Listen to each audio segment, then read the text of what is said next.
Selamat pagi dan salam sejahtera bagi kita semua. Yang saya hormati Ibu dosen Vika selaku pengampu mata kuliah Etika Profesi Sistem Informasi. Perkenalkan, saya Oktida Metamar Sitorus. Pada kesempatan ini saya akan membawakan presentasi dalam dunia teknologi informasi, yaitu Kode Etik Profesi Cyber Security Specialist dalam memenuhi tugas ujian tengah semester dalam mata kuliah ini. Baik, di sini saya akan memaparkan yang pertama itu mengenai apa itu Cyber Security Specialist. Cyber Security Specialist adalah seorang profesional dalam bidang teknologi informasi yang berfokus pada perlindungan sistem, jaringan, perangkat lunak, dan data dari ancaman digital atau serangan cyber.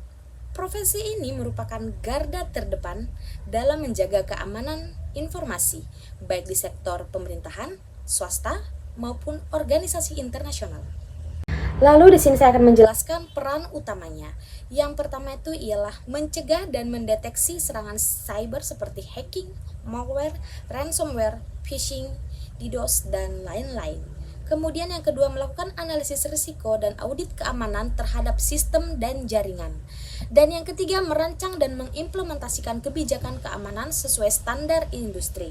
Yang keempat, memberikan edukasi dan pelatihan keamanan kepada pengguna di organisasi. Dan yang terakhir, merespons insiden cyber dan melakukan mitigasi serta pemulihan data.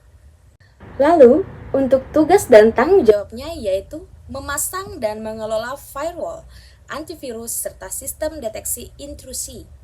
Dan kemudian menerapkan enkripsi dan kontrol akses untuk menjaga kerahasiaan data. Dan melakukan uji penetrasi untuk menguji ketahanan sistemnya. Dan kemudian memantau aktivitas jaringan secara real time untuk mendeteksi aktivitas mencurigakan. Dan yang terakhir, menyusun laporan, keamanan, dan rekomendasi peningkatan sistem. Selanjutnya, saya akan menjelaskan mengapa profesi ini sangatlah penting. Di era digital saat ini, data menjadi aset paling berharga. Serangan cyber dapat merugikan perusahaan hingga miliaran rupiah, merusak reputasi, dan membahayakan data pribadi masyarakat. Oleh karena itu, keberadaan cyber security itu sangat vital untuk menjaga kepercayaan publik dan kelangsungan operasional sebuah institusi. Contoh kasus nyatanya yang dapat saya sampaikan seperti serangan ransomware seperti WannaCry pada tahun 2017 yang melumpuhkan rumah sakit, bank, dan institusi besar di lebih dari 150 negara adalah contoh betapa pentingnya peran spesialis keamanan cyber untuk mencegah dan menangani insiden tersebut. Lalu, untuk kualifikasi dan keahlian yang dibutuhkan dalam profesi cyber security specialist atau keamanan cyber specialist ini ialah pengetahuan mendalam tentang jaringan komputer, sistem operasi, dan bahasa pemrograman. Dan kemudian kemampuan menganalisis kerentanan dan merancang solusi teknisnya. Lalu sertifikasi profesionalnya sangat dibutuhkan seperti CEHA, Certified Ethical Hacker, kemudian CISSP, CompTIA Security, dan lainnya. Dan yang terakhir, etika kerjanya yang tinggi karena menangani informasi sensitif dan memiliki akses luas ke sistemnya. Baiklah, di sini saya akan memaparkan terkait dengan kode etik profesi Cyber Security Specialist atau spesialis keamanan cyber. Kode etik ini disusun berdasarkan prinsip-prinsip profesionalisme, integritas, dan keamanan dalam teknologi informasi yang mengacu pada standar internasional seperti ISE, Code of Ethics, dan ICSCA, Code of Professional Ethics. Yang pertama, menjaga kerahasiaan dan privasi. Tidak membocorkan informasi sensitif kepada pihak yang tidak berwenang, lalu melindungi data pribadi dan informasi penggunanya sesuai hukum dan kebijakan organisasi. Dan yang kedua ialah bertindak jujur dan profesional, tidak menyalahgunakan akses atau wewenang untuk tujuan pribadinya, dan tidak memanfaatkan kerentanan sistem untuk keuntungan pribadi atau pihak luar. Lalu yang ketiga ialah menghindari konflik kepentingan. tidak bekerja untuk dua organisasi dengan kepentingan yang saling bertentangan, bersikap netral dan profesional dalam setiap keputusan bisnis. Dan yang keempat, melaporkan ancaman atau pelanggaran. Wajib melaporkan celah keamanan atau insiden cyber secara jujur dan tepat waktu, tidak menutupi insiden atau menyembunyikan informasi penting. Dan yang kelima, mengikuti hukuman dan peraturan yang berlaku.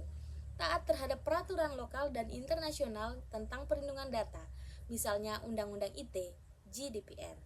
Dan kemudian tidak terlibat dalam aktivitas ilegal seperti hacking tanpa izin, dalam kurung black hat hacking.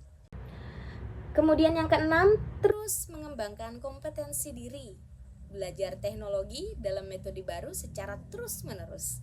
Kemudian berpartisipasi dalam pelatihan, sertifikasi, dan komunitas keamanan informasi. Dan yang terakhir yaitu menghormati hak cipta dan kekayaan intelektual. Tidak menggunakan software bajakan atau kode milik orang lain tanpa izin. Mengakui sumber dari materi atau referensi yang digunakan. Baiklah, yang terakhir saya akan memberikan penjelasan tentang kesimpulan dalam profesi ini, yaitu profesi cyber security specialist atau profesi spesialis keamanan cyber. Profesi cyber security specialist ini bukan hanya soal kemampuan teknis untuk melindungi sistem dan datanya, tetapi juga soal integritas, tanggung jawab moral, dan profesionalisme.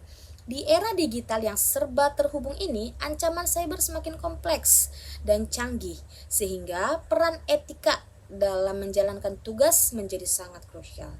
Kode etik profesi berfungsi sebagai kompas moral yang membimbing spesialis keamanan cyber dalam setiap tindakan dan keputusan.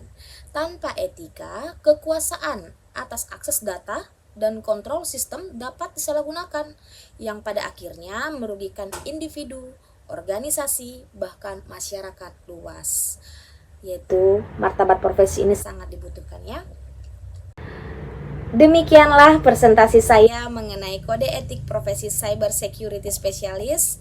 Semoga apa yang saya sampaikan dapat menambah pemahaman kita bahwa di balik sistem dan teknologi yang kompleks ada nilai-nilai etis yang harus dijaga dengan konsisten. Etika bukan hanya tentang aturan, tetapi tentang tanggung jawab profesional dalam menjaga keamanan dan kepercayaan. Saya mengucapkan banyak terima kasih atas perhatiannya kepada ibu dosen saya, Ibu Vika. Semoga kita semua diberkati dalam proses belajar dan kehidupan masing-masing. Terima kasih.